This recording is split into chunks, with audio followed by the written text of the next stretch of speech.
प्रधानमंत्री नरेंद्र मोदी ने पश्चिम बंगाल के मतदाताओं को एक ओपन पत्र लिखा है। इस पत्र में उन्होंने ई बार भाजपा सरकार का नारा देते हुए राज्य की मौजूदा सरकार पर सीधा हमला बोला है। पत्र में प्रधानमंत्री ने लिखा कि सोनार बंगाल का सपना देखने वाला हर नागरिक आज दुखी है। राज्य में माताएं और बहनें खुद को सुरक्षित महसूस नहीं कर रही हैं और बदलाव अब अनिवार्य हो गया है। पीएम ने अवैध घुसपैठ और महिलाओं के खिलाफ हिंसा को गंभीर चिंता का विषय बताया है। पीएम मोदी के इस पत्र पर एनडीए नेताओं की प्रतिक्रियाएं भी आ रही हैं। सुनिए। लंबे समय से कांग्रेस का राज था, उसके बाद लंबे समय तक ज्योति बसु जी कम्युनिस्ट का राज था और लंबे समय से अब ममता जी का राज चल रहा है वहाँ पर। तो अगर बंगाल को और विकासोन्मुख दिखना है, महिला एम्पावरमेंट देखना है, फर्दर बंगाल को नए क्षितिज पे देखना है, तो प्रधानमंत्री जी बंगाल की जनता से कह रहे हैं कि हम पर विश्वास कीजिए। जिस तरह से हमने 11वीं अर्थव्यवस्था से चौथी बड़ी अर्थव्यवस्था हिंदुस्तान को बनाया है, उसे हम बंगाल को भी आगे बढ़ाने का काम करेंगे। माननीय प्रधानमंत्री जी ने जनता को पत्र लिखा है और उसमें उन्होंने बताया है कि लगातार 5 सालों में मतलब अनेक महिलाओं पर अत्याचार हुए हैं, डॉक्टर जैसे महिलाओं पर बलात्कार हुए हैं, उनके मर्डर हो चुके हैं।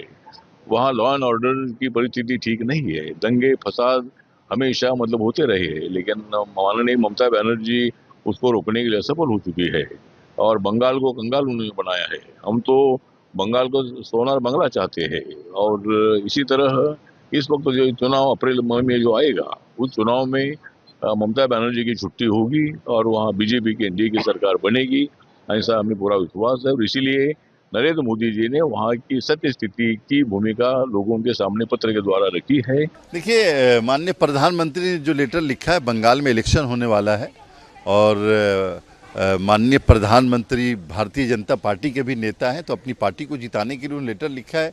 मुझे लगता है कि उस लेटर का असर पड़ना चाहिए लोगों के ऊपर। जबकि विपक्ष इस पत्र को लेकर पीएम मोदी पर हमलावर है और कह रहे हैं कि बंगाल में दीदी अच्छा काम कर रही हैं, इस बार भी बीजेपी हारेगी। देखिए, नरेंद्र मोदी जी पिछले 2014 से पश्चिम बंगाल जीतना चाहते हैं, फतेह करना चाहते हैं, लेकिन पश्चिम बंगाल की जनता हर बार भारतीय जनता पार्टी और नरेंद्र मोदी जी के चेहरे को नकार देती है।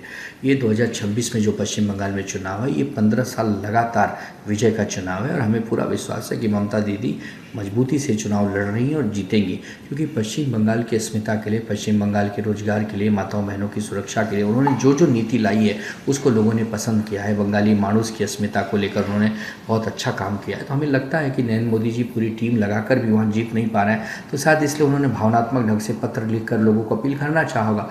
लेकिन अब जनता कितना आपके पत्र को वैल्यू देगी, नहीं देगी, ये तो समय बताएगा। बंगाल में भारतीय जनता पार्टी के नफरत का कोई भी हथकंडा वो चलने वाला नहीं है।